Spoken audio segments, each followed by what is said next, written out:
നമുക്കറിയാം, നമുക്ക് ഇന്ന് കിട്ടിയിരിക്കുന്നത് ഇന്ത്യയിലെ തന്നെ മതേതര മുന്നേറ്റത്തിന് നേതൃത്വം കൊടുക്കുന്ന RJDയുടെ അഖിലേന്ത്യാ വർക്കിംഗ് പ്രസിഡന്റ് തേജസ്വി യാദവ് അവർകളെയാണ്. We people of Kerala very proud of you because of your father blocked the Advani's രഥയാത്ര. ആ രഥയാത്ര അന്ന് തടഞ്ഞത് നമ്മളെല്ലാം അഭിമാനത്തോടു കൂടി കണ്ടതാണ്.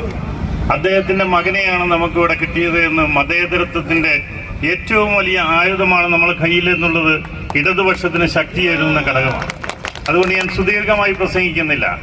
ഈ തെരഞ്ഞെടുപ്പിൽ 9-ന് നമ്മളെല്ലാം പോളിംഗ് ബൂത്തിലേക്ക് പോകുമ്പോൾ കൽപ്പറ്റയിൽ ഇടതുപക്ഷ ഗവൺമെന്റുമായി ചേർന്ന് നിൽക്കുന്ന ജനപ്രതിനിധി ആവശ്യമാണ്.